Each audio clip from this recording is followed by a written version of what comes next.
hiyo ndugu zangu, kumsifu mtume ni katika amri za Mwenyezi Mungu Subhanahu wa Ta'ala.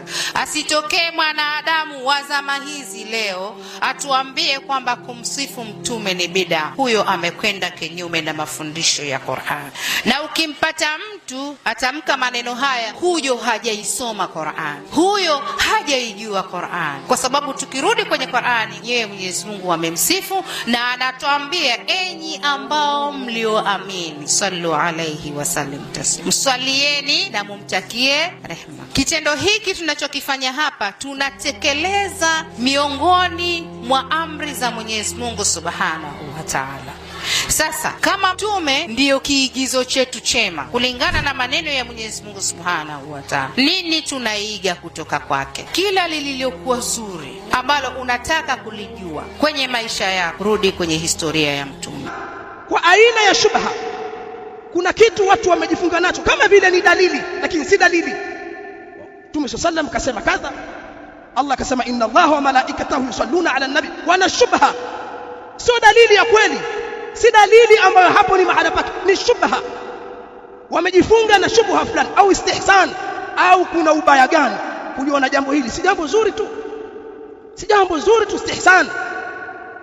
Anasema binawi shubhatin au istihsan, waju'ila dinan qawiman wa siratan mustaqima, na watu wakalifanya jambo hilo ndio dini na njia fulani iliyonyooka watu huishika mara kwa mara, kama vile sherehe za maulidi au sherehe za kuzaliwa bwana mtume sallallahu alaihi wasallam. Ukilitazama jambo hili ukachukua maana au fasili tuloitaja ya bid'a, utaona maulidi au sherehe za kusherehekea kuzaliwa bwana mtume sallallahu alaihi wasallam laingia katika bid'a.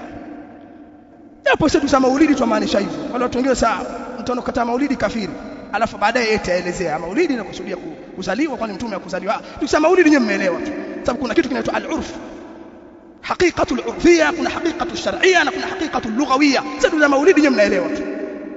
Sasa ukiyatazama haya ni utaratibu, kila mfungo sita au kila miezi fulani watu wafanya, ni utaratibu watu wameuweka. Sasa una miaka zaidi ya 700 toka jambo hili lianzishwe, au zaidi au chini ya hapo.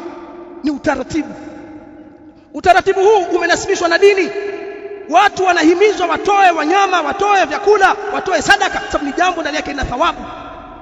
Ukitazama utaratibu huu umezuliwa katika dini, hatuuoni katika as-sadrul awwal, katika kizazi kilichoishi na bwana mtume, wakati wa bwana mtume, wakati wa masahaba, wakati wa tabi'un, wakati wa atba'u tabi'in. Tukitazama hatuoni jambo hili, pamoja na kuwa sababu zitajazwa zinazotajwa ni sababu zilikuwepo. Kuna mtu anavimba mtume katukuta sisi twala kama ngerere, akatufanya leo ni wanadamu. Mtume huyu anatutoa kwenye kadha wa kadha, sisi kukaa kushereheka kuzaliwa kwake ni kosa hili. Sababu kama hizo masahaba walikuwa nazo. Hudhaifa ibn Yaman anasema kunna fi jahiliyatin wa shar, ya Rasulullah, sisi katika jahiliya na shar, Allah akatujia na huu Uislamu. Je, baada ya hii khairi kuna shar? Nafikiri sababu hiyo haikuwepo. Sababu ilikuwepo kama hiyo, kama kufurahikia kuzaliwa bwana mtume na kuletwa bwana mtume kuwa ni mtume. Sababu ya kufurahi au kufurahi, watu walifurahi. Kama kulikuwa na sababu ya kufurahi kwa namna kama hiyo, ilikuwepo wakati bwana mtume sallallahu alaihi wasallam. Kama kumuadhimisha bwana mtume, nyinyi hamwezi kumuadhimisha bwana mtume kuliko walivyomuadhimisha bwana mtume masahaba wa bwana mtume sallallahu alaihi wasallam.